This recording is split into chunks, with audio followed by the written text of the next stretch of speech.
Good evening. My name is Ajuri Ngelale, and you are most welcome to Africa's Future Leaders.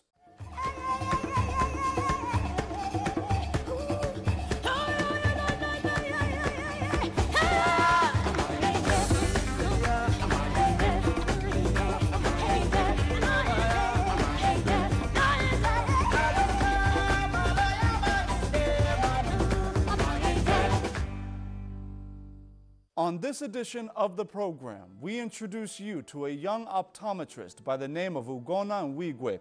Dr. Nwigwe's vision is to provide sight to disadvantaged Nigerians who have lost it, and this is her extraordinary story.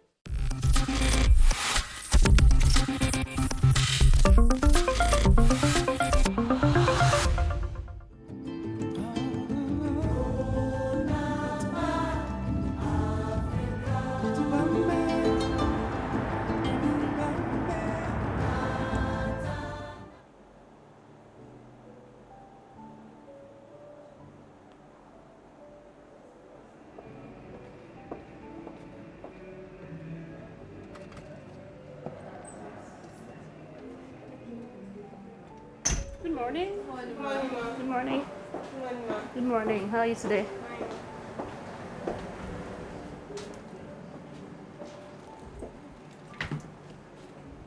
It is a new day and a new opportunity to make a difference for this young optometrist.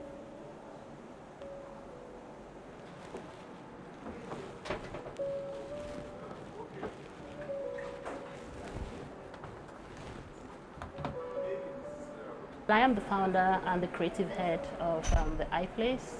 We started the iPlace in 2014, and I wouldn't say it was particularly easy to set up. We started from the optical boutique part of it, which means we had the frames, and then we were able to fit your lenses, but then we didn't have the consulting room part. So in 6 months thereabouts, little by little, bit by bit, we're able to get our equipment together and then set up the consulting room where we could attend to patients. So it's been quite rewarding to see that you're able to help people to make them see better, live optimally. What I have done with my practice is to try to offer free comprehensive eye care to women. I'm very passionate about women. I know what challenges women face. I know all the inequalities that exist in the healthcare sector and every other sector with respect to women. So I've been able to come up with a project where I can offer free comprehensive eye exams to girls of a certain age bracket, and also give eyeglasses to people who might need them. It might surprise you to know that there's a higher prevalence of visual impairment and blindness amongst women in comparison to men.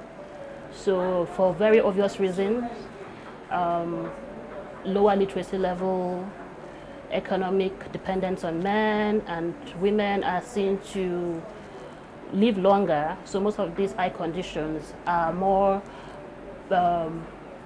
prevalent when they are older. So if we are able to capture them in girls, then we might be able to close the gap in the higher prevalence seen in women than men. So that is something I'm really passionate about, helping the girl child to live to her full potential. So we've been to a lot of organizations. We've been to AMCON. We are currently talking with FCMB Bank right now. We're also going to speak to their staff. So we also take our eye care services and outreach programs to places like IDP camp. We were at the IDP camp in 2016, thereabouts. So yeah, we go beyond the schools. We just identify people who have the need. We identify gap and then we respond to them. Before I started the program on the site for girls, I was part of a mentoring group. We normally would go to girls' schools in low-income areas, speak to them, encourage them, empower them in areas of life skills, education, and negotiation skills. So I was able to tie it to what I do when each time we went to the school to mentor and I got introduced as an optometrist, I would always have girls come to me to say they had problems with their eyes and they needed to see an eye care professional. So I also realized that each time I told them to maybe come back to the clinic with their parents or guardian, I never saw them. So over time, I then knew that these people were probably not living with their parents. They were probably sent off as house helps. So it became obvious that their healthcare needs may not be priority to whoever they were living with. Because even when I sought to get the consent of whoever they were living with, they never came back, even though I was offering the services for free. So what I did was to get the permission of the school to take these eye care services to them in the school with the consent of their parents. Write them a letter to say, oh, we're coming to do this and that in your school, and we hope you have your permission to be able to test your eye, the eyes of your child or your ward or whatever. So that way we were able to bring the eye care to them in the school, and it was successful.